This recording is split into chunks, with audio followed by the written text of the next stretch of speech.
This is chapter 6 we are going to see human settlement and associated issues.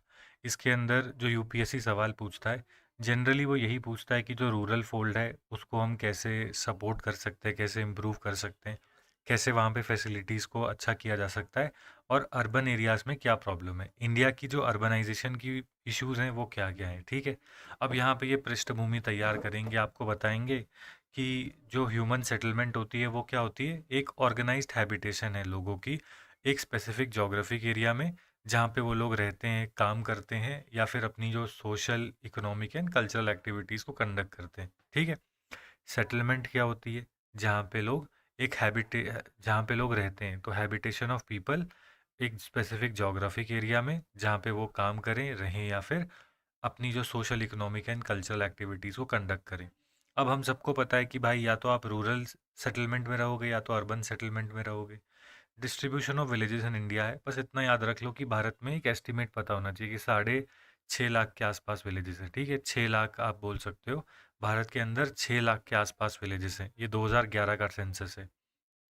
Urbanisation definitional approach हमें पता होनी चाहिए, और इसी के साथ साथ अर्बनाइजेशन के एक दो फैक्ट हमें पता होने चाहिए। यहाँ पे आप देख सकते हैं अर्बनाइजेशन का मतलब क्या होता है, growth of population of people living in urban areas. तो अर्बनाइजेशन जो है उससे डेवलपमेंट से कोई रिलेशन नहीं है। अर्बनाइजेशन का मतलब क्या होता है कि वो पॉपुलेशन जो कि अर्बन एरियाज में रहती है उसमें एक ग्रोथ होती है। एंड टिपिकली ये कैसे होती है, रूरल टू अर्बन माइग्रेशन की वजह से ये अर्बनाइजेशन होती है, जिसकी वजह से सिटी की एक्सपेंशन होती है। क्या हमें कोई एस्टिमेट इसमें याद रखना है? यस, हमें ये याद रखना है कि bye 2030 40% of India's population is going to live in urban areas. मतलब रफली रफली आप देखें तो 70 करोड़ लोग अर्बन एरियाज में रहेंगे। जस्ट इमेजिन भाई, 70 करोड़ लोग, मतलब, और हमारी सिटीज़ ही कितनी है, बहुत छोटी छोटी अर्बन एरियाज हैं हमारे। और यहाँ पे कह रहे हैं कि अर्बनाइजेशन का रीज़न क्या होगा। भाई एग्रेरियन एग्रेरियन स्ट्रेस तो हमको पता ही है वो कितना ज़्यादा है।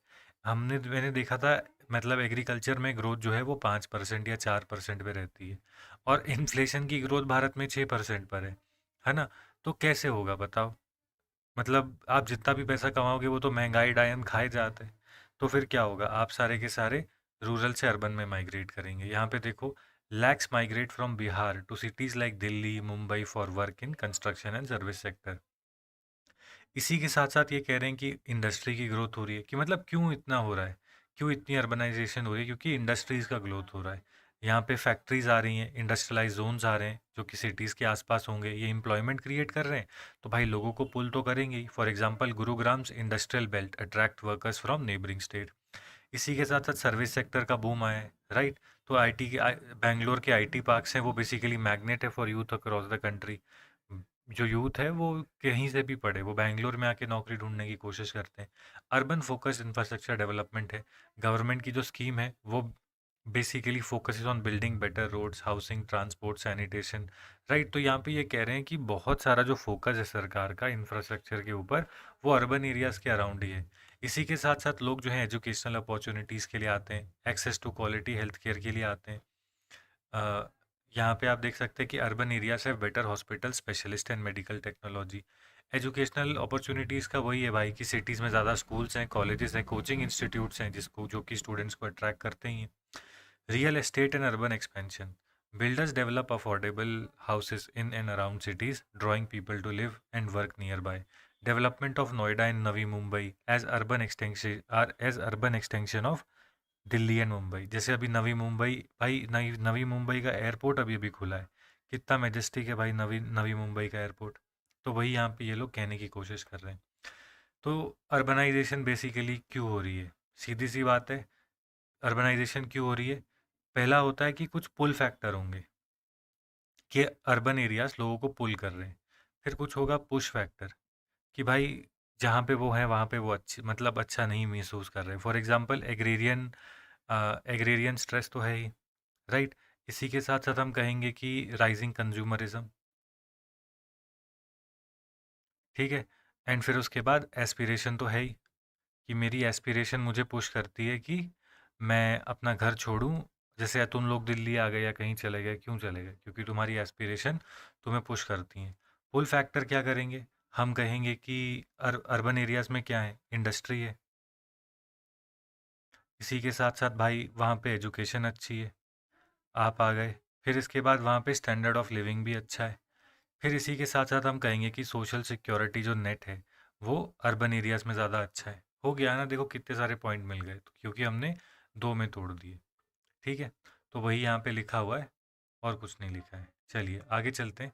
यहाँ पे देखिए, यहाँ पे लिखा है कि population projection by United Nation, 68% of world population is projected to live in cities by 2050। ठीक है, ये इंटरनेशनल लेवल पे चलेगा। Nearly 90% of this population growth would occur in Asia and Africa. ठीक है, according to projection by 2050 there could be 2.5 billion more people living in urban areas worldwide due to urbanization which is a gradual movement of people from rural to urban. तो ये कह रहे हैं कि 2050 तक 2050 तक जितने लोग आज रहते हैं इसके रफली 2.5 बिलियन लोग और सिटीज़ में आएंगे, और मेजॉरिटी ये कहाँ पर होगा, एशिया और अफ्रीका में होगा। Do we have to remember all this? नहीं, हम बस ये कहेंगे कि अर्बनाइजेशन एक ग्लोबल फिनोमिना है। ख़त्म। ठीक है, चलिए आगे चलते हैं। और यहाँ पे आप बस एक डेटा याद कर लो और कुछ नहीं। भारत में कह रहे हैं ना कि मतलब बाय 2040 40% रहेंगे, वैसे वर्ल्ड का कह रहे हैं कि 70% जो वर्ल्ड है वो अर्बन एरियाज़ में आ जाएगा। अब सीधी सीधी बात पे आते हैं कि अर्बन एरियाज़ में प्रॉब्लम क्या है। सबसे पहली चीज़ क्या है भाई, अनप्लैंड है, इंफ्रास्ट्रक्चर एडिक्वेट नहीं है। For example Bangalore faces frequent water logging despite being a major IT hub. Slums का ग्रोथ है, over 40% of Mumbai population lives in slums like Dharavi. भाई I can't believe what I just read. भाई मैं 20 सोच रहा था, ये 40 है भाई। सोचो मतलब, ऐसे मतलब इमेजिन करो कि मतलब 40% of Mumbaikars they live in slums. तो भाई सिटीज़ में मतलब बाकी घरों में कौन रह रहे हैं सोचो, है ना। तो वो ये क्या दिखाता है, ये दिखाता है ना कि कितनी ज़्यादा एक्सक्लूसिव है मुंबई की डेवलपमेंट की। या तो पैसा बहुत ही आता है, तो उन लोगों ने सारे के सारे जो फ्लैट्स हैं उनको कब्जा लिया, और बाकी लोग जो फोर्स हो गए हैं वो स्लम में रहने के लिए फोर्स हो गए हैं। इसी के साथ साथ भाई इन्वायरमेंटल डिग्रेडेशन हो गया, जैसे कि Chennai sinking wetland worsened urban flooding during 2015। और इन्वायरमेंटल डिग्रेडेशन में आप कहना कि जो मुंबई है ना, उसने वेटलैंड को इनक्रोच करा है। चेन्नई है, वहाँ पे कह रहे हैं कि वेटलैंड्स वो हो रहे हैं। फिर उसके बाद क्या कहते हैं, बैंगलोर है, तो वहाँ पे Bangalore was known for its lake, और आज जो है लेक्स को बेसिकली क्या हो गया है, लेक्स को बेसिकली यूज़ में ले लिया है, मतलब लेक्स को एनक्रोच कर लिया गया है ना। तो हर जगह पे हमको वही सेम चीज़ दिखता है। आप दिल्ली चले जाओ तो दिल्ली के बैकयार्ड में यमुना है ना, और यमुना की क्या हालत है वो हमको पता है। तो आप देख रहे हो, ऐसे करके आप एग्जाम्पल लिखना, मुंबई का वेटलैंड, चेन्नई का वेटलैंड, बैंगलोर की लेक्स और दिल्ली का यमुना। बढ़िया है ना, ऐसे करके लिखेंगे ज़्यादा नंबर मिलेगा। इसी के साथ साथ ये कह रहे हैं कि अर्बन अनएम्प्लॉयमेंट बहुत ज़्यादा है, और इनफॉर्मल सेक्टर बढ़ता जा रहा है। 90% जो है वो तो इनफॉर्मल सेक्टर में ही है। और दिक्कत क्या है ना, उनके पास कोई जॉब सिक्योरिटी है, ना ही सोशल सिक्योरिटी है। Overburden civil services, municipality struggle with solid waste management, traffic congestion and sewage treatment due to fast population growth. चलिए वे फॉरवर्ड देखते हैं क्या लिखा है। Master plan based urban development. Master plan का मतलब क्या होता है, बेसिकली इसका मतलब होता है एक प्लान जो कि मल्टीपल प्रॉब्लम्स को एक ही साथ में सॉर्ट करे। ठीक है, कि एक एक एक permanent solution to all our problems. Housing को अफोर्डेबल करो स्लम्स के लिए, अर्बन ट्रांसपोर्ट को करो ताकि लोग ट्रैवल कर सकें, डिसेंट्रलाइजेशन की ज़रूरत है, और अर्बन गवर्नेंस में रिफॉर्म की ज़रूरत है। तो यहाँ पे कह रहे हैं कि उनको क्या करो, उनको प्लानिंग और फाइनेंस की पावर दो। Kerala's people centric decentralisation planning model एक अच्छा मॉडल है। इसी के साथ साथ भाई आईसीटी बेस्ड अर्बन मैनेजमेंट होनी चाहिए। भारत में अर्बन मैनेजमेंट है नहीं, कहीं पे भी कुछ भी बना देते हैं। जैसे अभी मैं पढ़ रहा था, वहाँ पे लिखा था कि बैंगलोर की मेट्रो जो है ना, ये उन उन एरियाज़ को कनेक्ट ही नहीं करती जहाँ पे सबसे ज़्यादा ट्रैफिक होता है। तो वो कह रहे थे कि बहुत ही अनसाइंटिफिक है। ऐसा एग्ज़ाम में नहीं लिखेंगे, बट एक पॉइंट समझने के लिए, है ना, कि बेसिकली कि मतलब इम्पैक्ट होना चाहिए हमारे ऐसे इंफ्रास्ट्रक्चर डेवलप करने का। तो वो कैसे हो सकता है, ICT based information communication and technology का इस्तेमाल करो, और जियो स्पेशल टेक्नोलॉजीज़ का इस्तेमाल करो, जिससे कि हम बेटर प्लानिंग कर सकें। Example, Bhuvan portal of ISRO supports urban planning with high resolution satellite imagery. बढ़िया, आगे देखते हैं। आगे क्या लिखा है, यहाँ पे लिखा है human settlement and water pollution. मैंने कहा ना बस यही आने वाला है। तो आपको क्या करना है, कुछ नहीं करना है, तुम्हें बस एक फैक्ट याद रखना है, अच्छा मिला तो, और बाकी सब भूल जाओ। तुम इतना पढ़ लोगे ना अपने मेंस तक कि तुम्हारा कलम रुकेगा नहीं, मैं इतना गारंटी कर सकता हूँ। बच्चे ने पढ़ा हो या ना पढ़ा हो, मेंस जब लिखता है तो उसका कलम नहीं रुकता। हम क्या करने की कोशिश कर रहे हैं, हर टॉपिक में एक डेटा मिल जाए तो हमारा काम हो जाएगा। ठीक है। तो यहाँ पे कह रहे हैं कि ओवर मतलब बहुत ज़्यादा रैपिड डेवलपमेंट हो रही है, सिटी के अंदर मैसिव वेस्ट मैनेजमेंट का इशू आ रहा है, वाटर पॉल्यूशन की बात हो रही है। तो यहाँ पे लिखा है ओवर 377 मिलियन अर्बन पीपल, जो कि होगा 37 crore, live in 7,935 towns and cities and generate 62 million tons of municipal solid waste। ये सब याद नहीं करते। यहाँ पे लिखा है कि lakes and water bodies are battling waste disposal, deposition of pollutants, continuous disposal of waste have severely depleted the lake's water quality। यहाँ पे लिखा है dismal situation of urban water bodies in India। NCT के अंदर हम देखें तो वहाँ पे अर्बनाइजेशन कैसी है, हैपाजार्ड है। as many as 323 water bodies already off the recovery list। Bangalore lost at least 66 water bodies between 1973 to 2007। इसी के साथ साथ Chennai has fared the worst in conserving water bodies। All that remains in name of the wetland ecosystem in the city is Palikarnai marsh, which has shrunk to a tenth of its size since 1965। जैसे कि ये अच्छा है ना। अब basically अगर ऐसा कोई सवाल आएगा तो मैं इसमें क्या याद रख सकता हूँ, मैं इसके साथ मैं ये याद रख सकता हूँ कि ये चीज़ कि हमारा जो अर्बन एरिया है ना, हमारा urban area in total generate करता है 62 million tons of municipal solid waste per annum. और ये बेसिकली हमारी जो जो कैपेसिटी होती है, इसको क्या कहते हैं, रिसाइकल करने की जो कैपेसिटी है उससे वे एंड बियॉन्ड है। और उसकी वजह से क्या होगा, ये सारा का सारा जो पोल्यूशन है ये कहाँ जाएगा, लेक्स एंड वाटर बॉडीज़ में जाएगा, है ना। ऐसे करके हमको लिखना है। ठीक है। और अगर आपको एग्जाम्पल देना हो तो जैसे अभी भाई दिल्ली का एग्जाम्पल दे दिया, यमुना का, वो तो ठीक है। आप ना चेन्नई का एग्जाम्पल दे सकते हो। हम हमेशा पढ़ते हैं ना पल्लीकरनई वेटलैंड। तो ये देखो पल्लीकरनई वेटलैंड 1965 से अब तक इट हैज़ श्रंक बाय कितना, it has become only 1/10 of its size. की मतलब मान लीजिए कल पहले 100 स्क्वायर किलोमीटर में था, तो अब बस 10 स्क्वायर किलोमीटर में बचा है। ठीक है, ऐसे करके हमको याद रखना है बस। ये मेरा स्पेसिफिक हो गया, ये मेरा जनरल हो गया, और ये मेरा एक फैक्ट हो गया कि जब भी मेरे पास सॉलिड वेस्ट की बात आएगी तो मैं ये कहूँगा कि हमारे अर्बन एरिया का टोटल सॉलिड वेस्ट कितना है, 62 मिलियन टन पर एनम। हो गया 62 million ton municipal solid waste per annum. बस भाई, और कुछ नहीं चाहिए, बाकी सब हम चिल कर सकते हैं। ठीक है, चलिए आगे देखते हैं। यहाँ पे क्या लिखा है, significance of urban water bodies क्या है भाई। अगर अर्बन वाटर बॉडी होगी भाई तो ही तो ग्राउंड वाटर रिचार्ज होगा। अगर जैसे अर्बन वाटर बॉडी है तो फ्लड आएगा तो सारा का सारा पानी नेचुरली क्या होता है, देख लीजिए।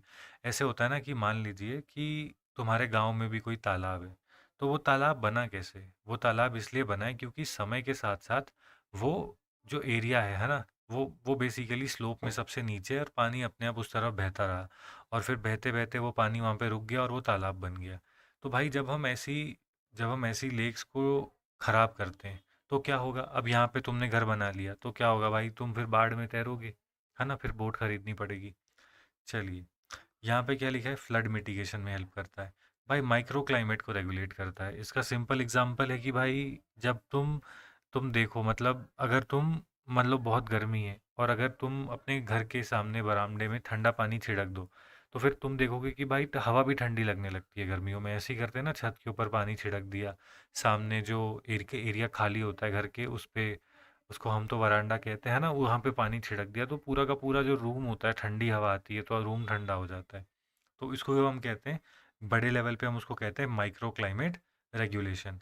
भाई ये बायोडाइवर्सिटी है हॉटस्पॉट होते हैं। फिर for example Delhi Yamuna biodiversity park जो है वो होस्ट ओवर 200 बर्ड स्पीशीज। भाई वहाँ पे लाइवलीहुड और रिक्रिएशन होता है, जैसे लेक्स होती हैं, यमुना में भाई फिशिंग होती है ना, वहाँ से मछलियाँ पकड़ के दिल्ली वाले ही खा रहे हैं, है ना, तो वैसे करके। और भाई कल्चरल एंड हिस्टोरिकल वैल्यू तो होती है। For example Pushkar lake in Rajasthan is a pilgrimage site and urban heritage. ये मैं कह रहा हूँ ना कि अगर आपको याद नहीं आता तो हमेशा ऐसे देखो कि भाई यमुना है, यमुना में छठ नहीं होता, छठ पूजा होती है तो फिर उसके ऊपर वो डाल देते हैं ना, डीफॉर्मर्स डाल देते हैं कि सारा का सारा जो फोम है वो बैठ जाए, तो ऐसा लगता है वाह साफ़ हो गया, लेकिन वो बस टेम्परेरी एक रिएक्शन है जो कि फिर रिवर्स हो जाता है और फिर से फोम आ जाती है। ठीक है, तो हमने क्या देखा, significance of urban water bodies, तो चलिए लिख लेते हैं। भाई सिग्निफिकेंस क्या है इसकी, ये ग्राउंड वाटर को रिचार्ज करती है, ये माइक्रो क्लाइमेट को मैनेज करती है, ये फ्लड में मिटिगेशन करती है, इसका कल्चरल सिग्निफिकेंस है। और इसी के साथ साथ हम क्या बोलेंगे, इसी के साथ साथ हम कहेंगे कि ये बायोडाइवर्सिटी को भी मतलब पनाह देती है कह लो। इसी के साथ साथ और हम क्या कह सकते हैं, व्हाट एल्स कैन वी से, हम ये भी कहेंगे कि भाई लोग यहाँ पे जाके मछली पकड़ते हैं तो लाइवलीहुड को भी ये सपोर्ट करती है ना, लाइवलीहुड को भी ये सपोर्ट करती है। हो गया, और कुछ है क्या, नहीं भाई सारे ही लिख दिए, हम तो बहुत तेज होने लग गए। यहाँ पे लिखा है causes of urban water bodies pollution, क्या है, क्या कारण है। ऊपर देखा ना 62 मिलियन टन, तो क्या होगा, अनट्रीटेड सीवेज को डिस्चार्ज कर दिया, industrial effluent, solid waste dumping, urban run off. ठीक है, फिर इस जैसे कि मतलब स्ट्रॉम वाटर होता है, वो ऑयल और हैवी मेटल्स को कैरी करता है, pollutants from the road and building into the water bodies. Encroachment है, लैंड रिक्लेमेशन हो जाती है। Eutrophication due to nutrient overload. ठीक है, तो अब यहाँ पे ये जो है ना, मुझे तो ये अच्छा लगा।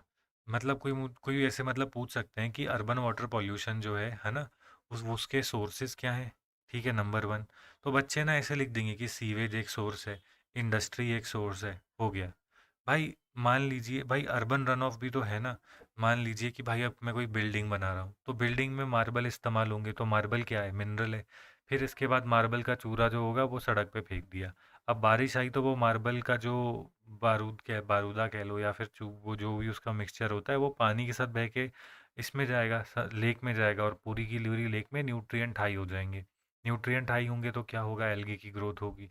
एल्गे की ग्रोथ होगी तो क्या होगा, वो समंदर जो जो जो सनलाइट है वो नीचे तक नहीं जाएगी, लेक के तल तक नहीं जाएगी, तो क्या होगा, लेक में ऑक्सीजन की कमी हो जाएगी, और फिर वो पूरी की पूरी लेक हरी पड़ जाएगी और मछलियाँ मर जाएंगी, है ना, क्योंकि एक ब्लैंकेट बन जाती है ऊपर एल्गे की, हरी हरी लेक्स की। तो that is exactly what is written here, है ना, that is exactly what is written here. बहुत ही बढ़िया टॉपिक, अर्बन रन ऑफ। इसी के साथ हमने लेक को छोड़ा है, पूरा का पूरा लेक जो है उसको अर्बन यूज़ में ले लिया, पूरा इनक्रोच करके रखा हुआ है, और अर्बन रन ऑफ की वजह से न्यूट्रिएंट ओवरलोड होता है और उससे यूथ्रोफिकेशन हो जाती है। वे फॉरवर्ड होगा तो क्या होगा, strengthen the sewage treatment, number one. इसी के साथ साथ इंडस्ट्री को रेगुलेट करो, पीनलाइज करो भाई, है ना, ये तो दिक्कत है भाई, मतलब पीनलाइज इलीगल एफ्लुएंट। वैसे मतलब अभी एक डॉक्यूमेंट्री देख रहा था, उसमें दिखा रहे थे कि इंडस्ट्री रात को ही पूरा का पूरा मतलब वो छोड़ती है, जो भी क्या कहते हैं, रात को पूरा एफ्लुएंट छोड़ देंगे, क्योंकि रात को मॉनिटर करना डिफिकल्ट है, सैटेलाइट इमेज या ड्रोन इमेज रात को तो पकड़ नहीं पाएगी कि ये एफ्लुएंट ट्रीटेड था अनट्रीटेड था। इसी के साथ साथ बहुत सारी इंडस्ट्रीज रात में काम करती हैं, क्योंकि रात में आसमान में धुआं पकड़ना डिफिकल्ट है, मतलब धुएं का रंग ही पता नहीं चलेगा ना, काला है या सफ़ेद है। इसी के साथ साथ ये कह रहे हैं डीमार्केशन एंड लीगल प्रोटेक्शन होनी चाहिए। बिल्कुल भाई, जो अर्बन बॉडीज़ हैं उनका भाई आप क्या कर सकते हो, आप जीआईएस मैपिंग कर सकती हो, है ना, आप भाई गूगल इमेज या फिर ऐसा भुवन से इमेज खींच लो, और फिर ये बोल दो कि अगर आया तो तोड़ेंगे, इमीडिएट डिमोलिशन होगा। फिर इसके बाद भाई कम्युनिटी बेस्ड लेक मैनेजमेंट होती है, जहाँ पे कह रहे हैं कि आरडब्ल्यूए जो है, इसको क्या कहते हैं, रेजिडेंट्स वेलफेयर एसोसिएशन, एनजीओ और लोकल यूथ, इनको इनको एंगेज करना चाहिए, क्लीनिंग में भी, मॉनिटरिंग में भी और मेंटेनेंस में भी। और ये तो सक्सेसफुल भी हुआ, जैसे यहाँ पे लिखा है कायकोंड्रा हल्ली लेक, मुझे ही नहीं पता भाई, कायकोंड्रा हल्ली lake in Bangalore revived through citizens participation. देख रहे हो, हम बस कहते रहते हैं इन्वॉल्विंग पब्लिक, इन्वॉल्विंग पब्लिक, तुम्हारा आंसर स्पेसिफिक कैसे हो जाएगा, ऐसे हो जाएगा। ठीक है, कायकोंड्राहल्ली लेक, कायकोंड्राहल्ली लेक भाई, कायकोंड्राहल्ली लेक। हमें और हमारे पास और कोई सक्सेसफुल एग्जाम्पल ही नहीं है। और इसी के साथ साथ आप पल्लीकरनाई मार्शलैंड का भी एग्जाम्पल लिखना, कि कैसे ह्यूमन ग्रीड की वजह से एक इतना बड़ा मार्शलैंड अब सिर्फ अपने 1/10 में रह गया है, और कल जब फ्लड आएगा तो वो पूरा का पूरा एरिया जो है वो फ्लडेड ही रहेगा, है ना, because it is a wetland. Wetland का मतलब क्या है भाई, वो लो लेइंग एरिया है, तो कहीं पे भी बारिश हो सारा पानी वहीं आके जमेगा। इसी के साथ urban wetland integration and planning, तो वही सेम चीज़ लिखना है कि भाई Chennai 2026 master plan aim to integrate blue green infrastructure. क्या बात है ना, देख रहे हो आप हमको कितने अच्छे अच्छे कीवर्ड्स मिल रहे हैं कि आपको ब्लू ग्रीन इंफ्रास्ट्रक्चर बनाना है, मास्टर प्लान बनाने हैं, पॉल्यूटर पे प्रिंसिपल होना चाहिए और इको टैक्स पॉलिसीज़ होनी चाहिए। मतलब impose ecological compensation or taxes on polluters and incentivize eco-friendly behavior. Public awareness और पब्लिक एजुकेशन के बिना तो कुछ हो भी नहीं रहा. Water bodies act as detoxifiers to purify environment and as a sponge to protect our urban ecosystem from hazards posed by numerous anthropogenic and geomorphological factors. बहुत ही बढ़िया. आगे चलते हैं. Human settlement and air pollution. Delhi की याद तो अपने आप ही आ जाती है. In 2024 India was ranked as the third most polluted country in the world. ठीक है. और इंडिया का जो एनुअल एवरेज AQI था वो 95 था. ठीक है, जो कि मॉडरेट कैटेगरी में आता है according to world air quality report. India was the third most polluted country in the world. तो यहाँ पे वही लिखा है कि due to urbanisation and cum industrialisation, vehicle का pollution and burning of fossil fuel. और इससे क्या होगा, इससे एयर पॉल्यूशन शुरू हो जाएगा. ठीक है. अब यहाँ पे देखते हैं कॉजेज ऑफ एयर पॉल्यूशन के बारे में, देखते हैं क्या लिखा है. और हमें यहाँ पे ना कुछ फैक्ट के साथ लिखना होगा. सबसे पहले तो देख लेते हैं क्या है. व्हीकल है, इंडस्ट्री है, कंस्ट्रक्शन एंड डिमोलिशन की डस्ट आ जाती है, बायोमास बर्निंग है, वेस्ट बर्निंग है, सॉलिड फ्यूल्स जो कि घर में जला हाउस होल्ड्स में, पावर प्लांट्स भी हैं, और इसी के साथ साथ वेदर एंड टोपोग्राफी भी है. ठीक है. तो पॉल्यूशन के सोर्सेज क्या हैं. पहला है V for vehicle, I for industry, फिर इसके बाद H से हाउस होल्ड, फिर इसके बाद हम पराली बर्निंग भी लिख सकते हैं, तो उसको B फॉर बायोमास लिख दिया. ठीक है. फिर इसी के साथ साथ हमने लिखा P फॉर पावर प्लांट. ठीक है. तो ऐसे करके अगर मोटा मोटा याद करना है तो VIP करके याद कर लो. Vehicle, industry and power plant, VIP. ठीक है. तो बस इतना याद रखना है, VIP. B लिख रहा हूँ, P लिख लेते हैं, बेटर है. VIP. मोटे मोटे ये हैं, और इसमें ऐसे VIP बिपिन ऐसे करके कुछ भी याद कर लो. ठीक है. या कुछ और बनता है तो वो बना लो. तो जैसे मतलब एग्ज़ाम में ऐसे याद आ जाएगा ना जल्दी से कि एयर पोल्यूशन के क्या कारण थे भाई. व्हीकल था, इंडस्ट्री था, फिर उसके बाद P से पावर प्लांट था, और B से बायोमास था. तो मोटा मोटा जल्दी याद आ जाएगा. बाकी जो दिमाग में आएगा वो लिख देना. अब बात आती है कि भाई वेदर एंड टोपोग्राफी कैसे भाई. और देखा जाए तो कहते हैं कि दिल्ली के अंदर एयर पोल्यूशन का रीज़न सिर्फ हाई पोल्यूटिंग सोर्सेज नहीं है, उसकी ज्योग्राफी भी है. कि दिल्ली पे हवा बहुत धीमी हो जाती है, अरावली हवा को धीमा कर देगी, और वहाँ से जो वेस्टर्न डिस्टर्बेंसेस आती हैं वो पंजाब में ही स्लो हो जाती हैं. तो दिल्ली के ऊपर कोई तेज़ हवा चलती नहीं है. तो यहाँ पे लिखा है कि winter inversion traps pollution near the ground and poor ventilation worsens the condition. Delhi's bowl like topography intensifies the smog episode. देखा. तो यहाँ पे ये कह रहे हैं पहली चीज़ तो ये होती है कि दिल्ली की टोपोग्राफी बाउल लाइक है, नंबर वन. फिर इस यहाँ पे ये कह रहे हैं कि दिल्ली पे मतलब बेसिकली जो जो नॉर्थ ईस्टर्न जो नॉर्दर्न वेस्टर्ली जेट स्ट्रीम चलती है विंटर में, वो भी स्लो हो जाती है दिल्ली के ऊपर आके. फिर इसी के साथ साथ तीसरा चीज़ हम क्या लिखेंगे, हम ये लिखेंगे कि दिल्ली के अंदर टेम्परेचर इन्वर्जन के फिनोमिनास भी दिखते हैं. चलिए. यहाँ पे देखिए severe air pollution in Delhi compare to Mumbai and Calcutta. ये UPSC का PYQ है. तो उसके रीजंस क्या है. यहाँ पे लिखा है कि Delhi faces worst air pollution than Mumbai, Calcutta due to combination of geographical, climatic and anthropogenic reason. Unlike coastal Mumbai, which benefits from sea breeze dispersing the pollutants, and Calcutta, which experiences regular monsoon flush, Delhi is landlocked and lies in the Indo-Gangetic plain and natural pollution trap. Inversion layers, जो inversion हो जाती है temperature की winter में, जो कि हमने देखा भी था उसमें ज्योग्राफी में थोड़े थोड़े समय पहले. I think when we were doing Indian climatology जब कर रहे थे. तो बेसिकली होता क्या है कि यूजुअली ऐसा होता है कि जो हवा होती है ना, हवा ज़मीन के पास गर्म होती है और ऊपर ऊपर ठंडी. लेकिन दिल्ली में क्या है कि पूरा कंक्रीट कर दिया है. तो इसकी वजह से होता क्या है कि दिल्ली के कंक्रीट बहुत ठंडा हो जाए ना रात में. जैसे कभी फर्श पे लेट कर देखो, अभी सर्दियों में कितना ठंडा हो जाता है. वहीं बाहर जाके ज़मीन पे लेटो, इतनी ठंड नहीं लगेगी घास में भी. तो फर्श एकदम ठंडा हो गया, और ऊपर की हवा गर्म हो गई. और हमें पता है कि cold air and warm air does not mix. तो यहाँ पे हवा ने एक वो चादर बना ली, और ये पूरी हवा ठंडी ठंडी. तो इससे ठंड भी ज़्यादा लगेगी, और यहाँ पे पूरा पॉल्यूशन ट्रैप हो जाएगा. तो इसी को कहते हैं, इसीलिए दिल्ली में जो AQI है वो 300 के भी पार चले जाता है. ठीक है. चलिए. तो आगे देखते हैं यहाँ पे क्या लिखा है. यहाँ पे लिखा है कंस्ट्रक्शन डस्ट तो होती है. तो इसका मतलब भाई मैं यहाँ से ना एक और चीज़ सीख के जा रहा हूँ। और लैंडलॉक टोपोग्राफी भी है, जैसे कि अरावली जो होती है, failing to block the dust from Thar. ठीक है, तो ये कह रहे हैं थार की डस्ट भी आ जाती है अरावली के साथ साथ, क्योंकि अरावली पैरेलल है, थार की डस्ट ऐसे चलते चलते दिल्ली पहुंच जाती है।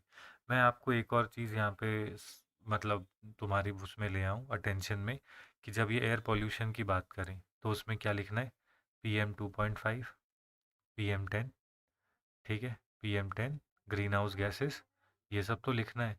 डस्ट नहीं लिखा तो भाई गए, है ना, डस्ट नहीं लिखा तो गए। इसी के साथ साथ भाई सोर्सेज में व्हीकल लिखा, इंडस्ट्री लिखा, पावर प्लांट लिखा, बायोमास एंड वेस्ट बर्निंग, ये सारे लिखे थे। अब इसलिए ये एक्रोनिम बना लिया, क्योंकि एयर पोल्यूशन बार बार होगा, न्यूज़ में आएगा, तो बना दिया VIP। तो एग्ज़ाम में सोचने में हेल्प जल्दी होगी। अब भाई कह रहे हैं कि इसका इम्पैक्ट क्या होगा, पब्लिक हेल्थ का होगा ही।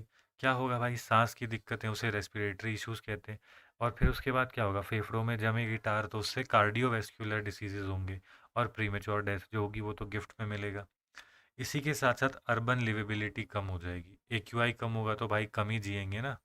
इकोनॉमिक लॉसेस होते हैं, क्यों, जैसे जब दिल्ली में ग्रैप लग जाता है, दिल्ली में जब ग्रैप लग जाता है ना, दिल्ली में जब ग्रैप लग जाता है तो बिजनेसेस जो कि बाहर से मतलब इंटर स्टेट जो बिजनेसेस होते हैं, उनको रन करने में, रॉ मटेरियल और फिनिश गुड ट्रांसफ़र करने में दिक्कत होती है, क्योंकि दिल्ली बॉर्डर पे जो दिल्ली वाली, नॉन दिल्ली वाली जो गाड़ियाँ होंगी उनको रोक देते हैं।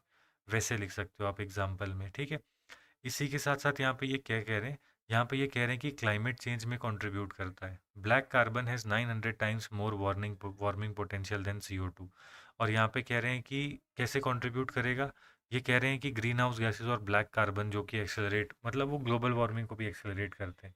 और इसी के साथ साथ भाई डैमेज टू बिल्ट इन्वायरमेंट, जैसे ताजमहल का मार्बल येलो हो गया ड्यू टू SO2, ठीक है, एंड पर्टिकुलर मैटर, ये भी ठीक है, बढ़िया है। चलिए आगे चलते हैं। आगे लिखा है वे फॉरवर्ड क्या है भाई, क्लीन मोबिलिटी की तरफ ट्रांसफ़र करो। जैसे कि फेम 2 स्कीम थी ऑफ दिल्ली EV पॉलिसी, ये एक और थी दिल्ली में EV पॉलिसी, जो कि इलेक्ट्रिक व्हीकल और पब्लिक ट्रांसपोर्ट को इम्प्रूव करने के लिए था, ठीक है। इसी के साथ साथ ये कह रहे हैं इंडस्ट्रियल एमिशन को कंट्रोल करना चाहिए। आप ऐसे में मत लिखना, आप ऐसे लिखना कि बेस्ट प्रैक्टिसेस को लेकर आना है। जैसे कि सल्फ़र यहाँ पे लिखा है ना, ये देखो सल्फ़र, तो इसके लिए आता है कंपल्सरी फ्लू गैस डीसल्फराइजेशन, कि आपको ये मैंडेटरी करना पड़ेगा। और इसको ना मैंडेटरी करा भी था, फिर उसके बाद पता नहीं क्या हुआ, शायद मतलब कोई साइंटिफिक या कुछ हुआ, तो फिर उसके बाद इसको बंद कर दिया, है ना। तो आपको लिखना पड़ेगा कि डीसल्फराइजेशन जो है, डीसल्फराइजेशन जो है वो मैंडेटरी कर दो। ऐसे करके आपको बातें लिखनी है अच्छी अच्छी, है ना। डस्ट एंड कंस्ट्रक्शन रेगुलेशन होती है, जैसे कि आप देख सकते हो दिल्ली की एंटी स्मोक गन्स थी जो ऑन द कंस्ट्रक्शन साइट। तो मतलब दिल्ली में ये कहा गया कि आपको एंटी स्मोक गन्स रखनी पड़ेंगी एट द कंस्ट्रक्शन साइट। मतलब वैसे आपको कहना है कि डस्ट बैरियर्स बना सकते हैं। डस्ट बैरियर क्या है भाई, कुछ नहीं, पेड़ लगा तो डस्ट रुक जाएगी। विंड के स्प्रिंकलर्स होंगे। Enforce C&D waste rule. C&D क्या है भाई, कंस्ट्रक्शन एंड डीकंस्ट्रक्शन, हो सकता है, मुझे नहीं पता। C&D वेस्ट क्या है, C&D, ठीक है ऐसे, ओके। तो मतलब मेन चीज़ क्या है भाई, मेन चीज़ ये है कि अगर आपने कहीं पे कंस्ट्रक्शन मटेरियल रखा है तो उस पर स्प्रिंकल करते रहो। और दिल्ली के लिए डस्ट बैरियर्स की ज़रूरत है in the form of trees. यहाँ पे लिखा है कि स्टबल एंड वेस्ट मैनेजमेंट, तो उसके लिए पूसा का डीकम्पोजर तो था ही, जो कि NCR रीजन्स में अडॉप्ट हुआ। इसी के साथ साथ हमको अर्बन ग्रीनिंग करनी पड़ेगी और ब्लू ग्रीन इंफ्रास्ट्रक्चर, ये ना कोई भी प्रॉब्लम है यही लिखना है, ब्लू ग्रीन इंफ्रास्ट्रक्चर, ठीक है। And increase in green cover and restore urban water bodies to improve air quality naturally. आगे लिखा है public awareness and behaviour change. भाई मैं कह रहा हूँ ना, आंखें बंद करके एक चीज़ लिखना, वो होगा पहला चीज़ पब्लिक, मतलब ये ना लास्ट में लिखना, बिगिनिंग में लिखोगे तो भाई मैं ही नंबर काट दूंगा अगर मैं इवेल्युएटर हूँगा तो। पहला है पब्लिक एंगेजमेंट, ठीक है, और इसी के साथ साथ डेवलपिंग ब्लू ग्रीन इंफ्रास्ट्रक्चर। और इसी के साथ साथ हम वहाँ पे कहेंगे कि जो वाटर बॉडीज़ हैं, है ना, वाटर बॉडीज़ हैं, जो बायोडाइवर्सिटी है ना, उसको प्रोटेक्ट करना। और इसी के साथ साथ मैं ग्रीन कवर लिख दिया, ठीक है, ग्रीन कवर लिख दिया, है ना। बिल्डिंग मतलब green muffler city concept, like green city. फिर एक टेक्निक होती है, इसको कहते हैं मियावाकी टेक्निक, है ना। कि जो मियावाकी टेक्निक है उससे आप अर्बन फॉरेस्ट लगाओ, ऐसी बातें लिखनी है ना, ऊपर ऊपर से। चलिए आगे देखते हैं क्या लिखा है। Human settlement and urban flooding, कि ह्यूमन सेटलमेंट और अर्बन फ्लडिंग की क्या रिलेशन है। Urban urban flooding is the overflow of water in densely populated areas due to heavy rainfall, poor drainage system और rapid urbanisation leading to water logging and disruption of daily life. तो यहाँ पे लिखा है कि urban flooding क्या होती है, उसका मतलब होता है ओवरफ्लो ऑफ वाटर। समझ गए ना, फ्लडिंग हो रही है तो ओवरफ्लो ऑफ वाटर होगा कहाँ पे, डेंसली पॉपुलेटेड एरिया में। किसकी वजह से, हैवी रेनफॉल हुई और पुअर ड्रेनेज सिस्टम थी। और है ना, और ये होता क्यों है, क्योंकि रैपिड अर्बनाइजेशन हो रही है और तुम लोग क्या कर रहे हो, तुम वाटर मैनेजमेंट की तरफ ध्यान नहीं दे रहे, तो उसकी वजह से water logging and disruption of life हो रही है। ठीक है, तो क्या करना है, urban flooding is overflow of water in densely populated areas due to heavy flooding और एंड पुअर ड्रेनेज। खत्म। चलिए, which leads to water logging and disruption of daily life, ऐसे लिख दिया, खत्म, है ना। तो अब ऐसा है ना कि अब अर्बन फ्लडिंग के ऊपर आएगा तो तुम्हारे दिमाग में एक डेफिनेशन होगी कि अर्बन फ्लडिंग क्या होती है भाई, यही होगी ना कि ओवरफ्लो ऑफ वाटर हो रहा है। क्यों हो रहा है, क्योंकि पुअर ड्रेनेज है और हैवी रेनफॉल हो रही है। और होता क्या है इससे, water logging and disruption of daily life. आगे चलते हैं, यहाँ पे लिखा है कि कॉजेज़ क्या है, पुअर ड्रेनेज है, अर्बनाइजेशन कैसी है, अनप्लैंड है, नेचुरल वाटर रिसोर्सेज को आपने इंक्रोच कर लिया, इराटिक रेनफॉल हो रही है क्लाइमेट चेंज की वजह से, solid waste blocking, solid waste जो है उसकी, जो सॉलिड वेस्ट वाली ड्रेन्स हैं वो ब्लॉक्ड है, तो ड्रेन मैनेजमेंट जो है एकदम ही बेकार है। और इसी के साथ साथ लॉस ऑफ ग्रीन कवर, कह रहे हैं कि reduction of open soil and vegetation decreases water absorption and increasing surface run of. तो ये कह रहे हैं कि भाई पूरी की पूरी सिटी को आपने कॉन्क्रीट कर दिया। जैसे डी स्विट्ज़रलैंड में डी कॉन्क्रीटाइजेशन, डी कॉन्क्रीट, ऐसा एक एफर्ट चल रहा है। वो लोग क्या कर रहे हैं, कंक्रीट को तोड़ रहे हैं और पूरी की पूरी मतलब सॉइल को लेकर आ रहे हैं, क्योंकि स्विट्ज़रलैंड में ऐसे बाढ़ आ गई थी, है ना। तो वो कह रहे हैं कि कंक्रीट की वजह से बाढ़ आती है, क्योंकि उसकी वजह से ज़मीन के नीचे पानी जा नहीं पा रहा। ठीक है, तो आप क्या लिखोगे, poor drainage, over over con con मतलब बेसिकली आप लिखोगे कि कंक्रीट कर दिया। फिर उसके बाद आप लिखोगे कि अर्बनाइजेशन अनप्लैंड है, वाटर बॉडीज़ को इंक्रोच कर लिया, क्लाइमेट चेंज, सॉलिड वेस्ट जो है वो ड्रेन्स को ब्लॉक कर देता है ना। वैसे करके आप लिखना है। फिर इम्पैक्ट क्या होगा भाई, लॉस ऑफ लाइफ होता है, प्रॉपर्टी भी होती है, अर्बन सर्विसेज में होती है, जैसे कि मुंबई मुंबई लोकल ट्रेन अब often halt during the monsoon floods. फिर इसके बाद भाई पब्लिक हेल्थ क्राइसिस भी होती हैं, इकोनॉमिक लॉसेस भी होते हैं, इन्वायरमेंटल डिग्रेडेशन भी होती है, और मार्जिनल ग्रुप जो है वो वल्नरेबल, वो तो ज़्यादा ही वल्नरेबल होगा। जैसे कि urban poor living in informal settlement faced worst impact due to lack of resilience और रिकवरी रिसोर्सेज। वे फॉरवर्ड, भाई अर्बन ड्रेनेज सिस्टम को रिवैम्प करो, नेचुरल वाटर बॉडीज़ को रिस्टोर करो, सस्टेनेबल अर्बन प्लानिंग होनी चाहिए, नेचर बेस्ड सॉल्यूशन लेकर आओ, अर्ली वार्निंग सिस्टम हो, कम्युनिटी अवेयरनेस हो।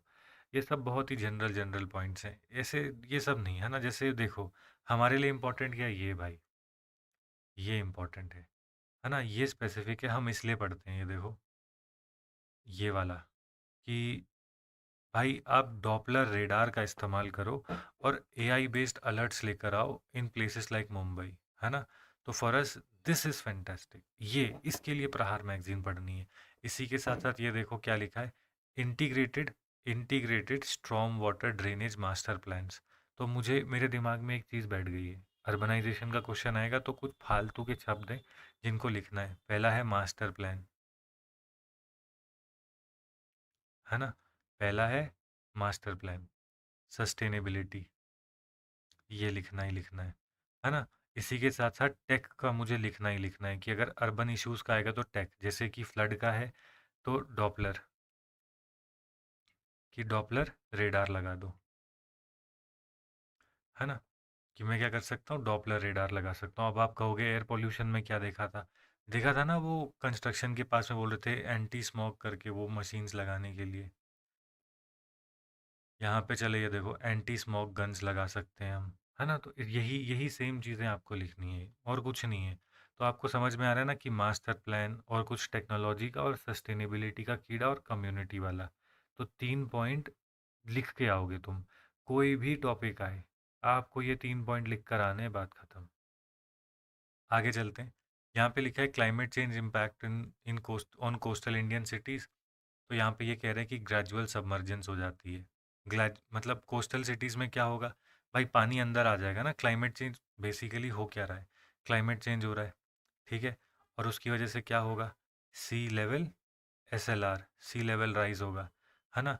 सी लेवल राइज होगा तो अब इससे क्या होगा, मेरे को अगर सोचना हो तो भाई क्या होगा कि जो कोस्टल एरियाज़ हैं अंदर पानी आ जाएगा, है ना, फ्लडिंग हो जाएगी कोस्टल एरियाज़ की। तो वही सेम चीज़ लिखेंगे कि क्लाइमेट चेंज का इम्पैक्ट कोस्टल कम्युनिटी पे क्या है। तो ये कह रहे हैं कि सी लेवल राइज होगा जिसकी वजह से सबमर्जेंस होने लगेगी लो लेइंग एरियाज़ की, ठीक है। पार्ट्स ऑफ मुंबई और कोच्चि में तो ये सब दिख भी रहा है। फ्रीक्वेंसी ऑफ साइक्लोन इंक्रीज हो जाएगी क्लाइमेट चेंज की वजह से, जैसे कि साइक्लोन अम्फान हो गया, फिर यास हो गया। कोस्टल इरोजन होगा, सी लेवल ज़्यादा होगा तो फिर उसके बाद जो स्ट्रॉम सर्जेस एक्सेलरेट इरोजन, तो बेसिकली बहुत ज़ोर से वेव जो है वो हिट करेगी बीच पर और अपने साथ क्या ले जाएगी, पूरी की पूरी सैंड उठा ले जाएगी। जैसे कि यहाँ पे कह रहे हैं Odisha and West Bengal lose several metres of coast line annually. फिर उसके बाद ये कह रहे हैं सैलिनाइजेशन ऑफ वाटर। अब भाई जो पानी की थपेड़े में या फिर पानी की जो वेव्स हैं पहले यहाँ तक आती थी, है ना, अब वो उड़ के यहाँ तक आ रही हैं, यहाँ तक चली गई, तो क्या होगा, ये जो पानी है ये बी जो ग्राउंड वाटर है उससे उससे मिक्स होगा, तो उसके बाद क्या होगा, वहाँ का पानी खारा हो जाएगा। अर्बन फ्लडिंग के चांसेस हैं, ये तो हमने चेन्नई में देखा भाई, कि वहाँ पे देखा कि एक रिकरेंट अर्बन फ्लड्स हुए। और चेन्नई में तो पता है क्या हुआ था, चेन्नई में ऑफ कोस्ट एक ऑयल स्पिल हो गई थी, फ्लड आया, पूरा ऑयल का पानी आ गया अंदर, है ना, और वो सर्कुलेट हो गया। तो वहाँ पे जो लोग रहते हैं जब वो पानी पीते हैं तो उन उसके ऊपर ऑयल की लेयर आ जाती है। आगे देखते हैं, यहाँ पे लिखा है डैमेज टू क्रिटिकल इंफ्रास्ट्रक्चर, चाहे वो पोर्ट्स हों, पावर प्लांट्स हों, एयरपोर्ट्स हों या इंडस्ट्रियल जोन्स हों। तो जैसे कि एग्जांपल दिया, Paradip port and Ennore thermal power plant faces exposure to rising tides and storm. इससे ज़्यादा और क्या चाहिए भाई, आपको क्या मिला। लोग ना ये सब सोचते हैं, आप लिख कर आओगे, है ना, क्या लिखे आएंगे, एनोर थर्मल पावर प्लांट, है ना। तो we will write about Ennore thermal power plant. पहली चीज़ तो ये हो गई। यहाँ पे देखो, West Bengal loses several metres of coast line annually, है ना, ये चीज़। फिर इसी के साथ साथ यहाँ पे क्या लिखा है कि parts of Mumbai and Kochi ये तो ऑलरेडी सबमर्जेंस में चले गए, है ना। तो these are somethings which gives you that extra marks कि भाई ये आदमी वेल रेड है। Doppler radar in AI Mumbai integrated, है ना। तो ये ऐसे करके लिखना है। अब आप कहोगे भाई मुझे याद कैसे रहेगा, कुछ नहीं, अब तेरे दिमाग में बैठ चुका है कि भाई हमारा इंफ्रास्ट्रक्चर जो है उस पर दिक्कत हो सकती है, तो आपके दिमाग में रहेगा कि हाँ हाँ, मैंने देखा था एनोर थर्मल पावर प्लांट जो है वो उसके ऊपर टाइड्स का इशू होता है। कंक्लूजन क्या है, rapid urbanisation in India is helpful in driving economic growth but also brings challenges such as infrastructure strain, environmental degradation. To address these, achieving SDG 11 to address these, achieving SDG 11 requires a focus on sustainable urban planning, inclusivity, and climate resilience for balance and future ready cities.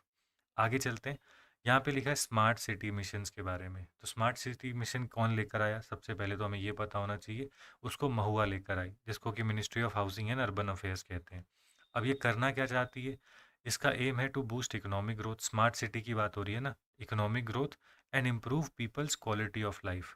कैसे करके, by facilitating local development and utilisation of technology.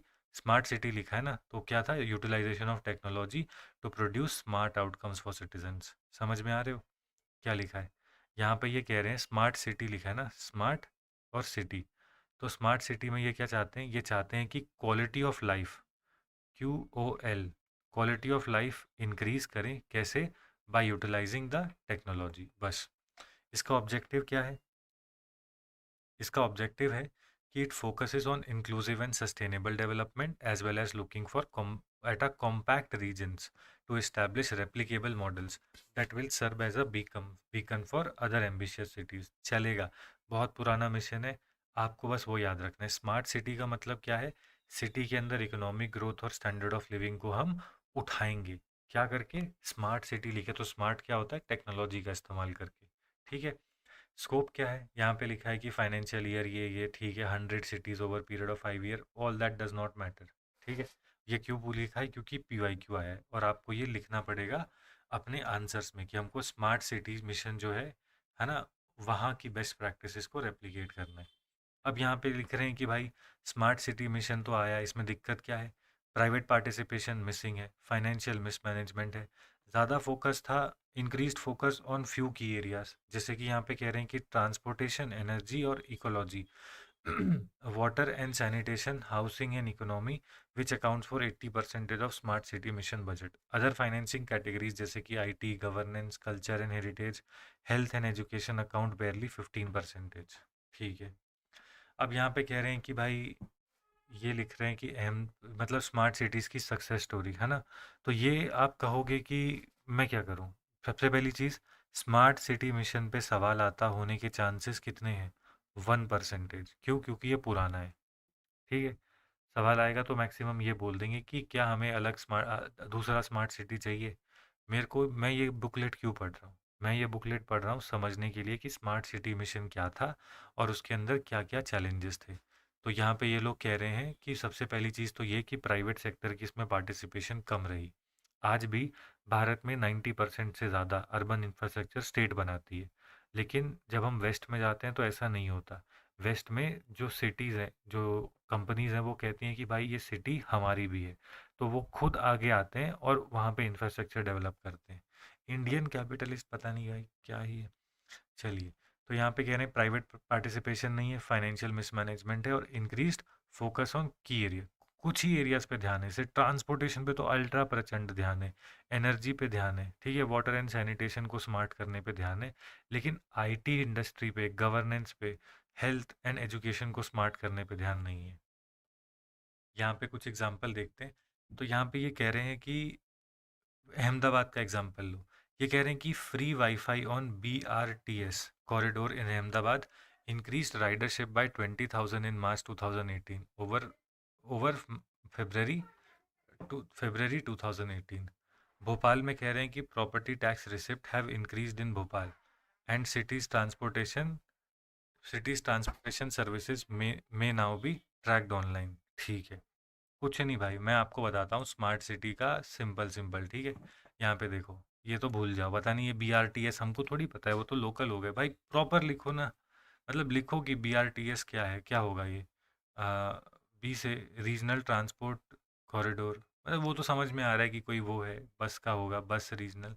लेकिन B से क्या होगा? कोई कोई नहीं याद आ रहा। भोपाल में देखते हैं यहाँ पे क्या लिखा है, देखो। Property tax receipts have increased in Bhopal and the cities transportation services में नाउ बी ट्रैक्ड ऑनलाइन। इससे बढ़िया और एग्जाम्पल क्या है? आप जहाँ रहते हो आप वहाँ देखो। मैं दिल्ली में नहीं रहता, लेकिन चलो मैं दिल्ली का सोचता हूँ। दिल्ली में स्मार्ट का क्या है? भाई टेली मेडिसिन, है ना, टेली मेडिसिन। इसी के साथ साथ टेली मानस, अगर किसी को मेंटली थोड़ी सी भी ऐसे होता है ना, मेंटल इच हो जाती है समटाइम्स, तो उसके लिए टेली मानस ऐप है। इसी के साथ साथ क्या कहते हैं, और दिल्ली में क्या है? स्मार्ट क्या हो रहा है दिल्ली में? हम कहेंगे कि ईवी पॉलिसी है दिल्ली की, है ना। और दिल्ली में स्मार्ट क्या हो रहा है कि दिल्ली को स्मार्ट कैसे कर रहे हैं? तो हम कहेंगे कि दिल्ली के अंदर कैमरास जो हैं उनको लगाया गया फॉर लॉ एंड ऑर्डर, है ना। तो ऐसे करके दिल्ली स्मार्ट हो रही है। दिल्ली की जो बसेस हैं, मेट्रोज हैं, उनको ऐप पे ट्रैक करा जा सकता है, ठीक है, ऐप पे ट्रैक किया जा सकता है। फिर इसी के साथ साथ हमने देखा कि दिल्ली में कॉमन मोबिलिटी कार्ड, जबकि मैं आज तक मैं भाई दिल्ली में दो 2 दिन कंटिन्यूसली नहीं रुका हूँ। दिल्ली में हमेशा ऐसा होता कि यहाँ से गए, दिल्ली में रुके, फिर दूसरी ट्रेन पकड़ के कहीं और चले गए। देखो, है ना। वैसे करके मैं कह रहा हूँ कि आपको ना बस सिटी पकड़नी है और आपके दिमाग में आइडियाज़ आते रहेंगे। हमने भोपाल का एग्जाम्पल देखा कि भोपाल में ये कह रहे हैं कि जब से उन लोगों ने ऑनलाइन डिजिटल कराए, तो जो प्रॉपर्टी टैक्स से सरकार पैसे कमाती थी, म्यूनिसिपैलिटी, वो बढ़ गया। लोगों ने जब इन लोगों ने अपनी ऐप में बस की ट्रैकिंग को डाला, तो उसकी वजह से क्या हो रहा है कि अब लोग जो हैं वो बसेस का इस्तेमाल ज़्यादा कर रहे हैं, क्योंकि उनको सर्टेनिटी है ना भाई, मेरी बस आ जाएगी यहाँ पे, तो मैं कैब क्यों लूँ, है ना। जैसे मुझे पता है कि मेरे ऑफिस के लिए बस जा रही है, मैं कैब क्यों लूँ, है ना।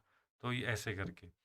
और अगर हमको एग्जांपल लेने हो, तो अगर मैं बैंगलोर का एग्जांपल लूँ, तो बैंगलोर का एग्जांपल ले लेते हैं। तो बैंगलोर में आप कह लो कि मतलब स्मार्ट सिटीज़ में आप कह दो कि मतलब जो BMTC होती है, बैंगलोर मेट्रोपॉलिटन ट्रांसपोर्ट कॉरपोरेशन जो है, आप उसको ट्रैक कर सकते हो। आपका जो बिल आता है, उस बिल को आप पेटीएम पे पे कर सकते हो, है ना? इसी के साथ-साथ जो भी चालान होते हैं, है ना? वो बेसिकली एक वेबसाइट पे आ जाता है और आप उसको डायरेक्टली पे कर सकते हो और उसके खिलाफ कंप्लेंट रेज़ कर सकते हो और वो भी ऑटोमेटेड है, मतलब बेसिकली ट्रैफ़िक ऑटोमेशन हो गई है ना? ऐसे करके आप लिख सकते हो और इसी के साथ-साथ बैंगलोर में लेक्स को रिजुविनेट करने के लिए टेक का इस्तेमाल हो रहा है। तो मेन चीज़ ये है कि आपको पता हो कि टेक मेरे को डालना है उसके अंदर कैसे भी करके, है ना?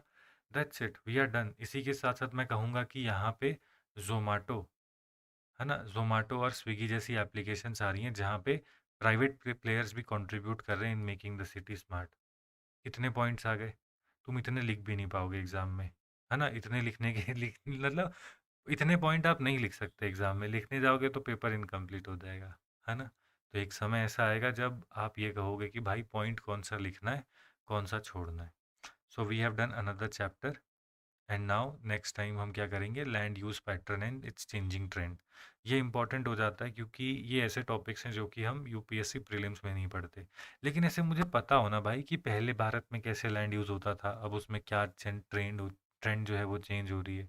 तो इसीलिए ऐसे टॉपिक्स यूजुअली स्किप कर देते हैं बच्चे और फिर एग्ज़ाम में ऐसे अटपटे क्वेश्चंस आते हैं और फिर समझ में नहीं आता भाई ये कैसे आ गए। और मैं तो यही कह रहा हूँ कि जहाँ पे आपके पास डेटा है ना और जहाँ पे आपने उसको 1% भी पढ़ा है, तुम्हारा दिमाग अपने आप ही स्टोरी बना लेगा, राइट? तो in the next video we are going to do land use pattern and changing trends. और प्लेलिस्ट में जाके देखना, प्लेलिस्ट सेक्शन में जाके वीडियोस को देखना तो पूरा कोर्स वाली वाइब आती है। एक एक वीडियो नहीं ढूंढना वहाँ पे वीडियो सेक्शन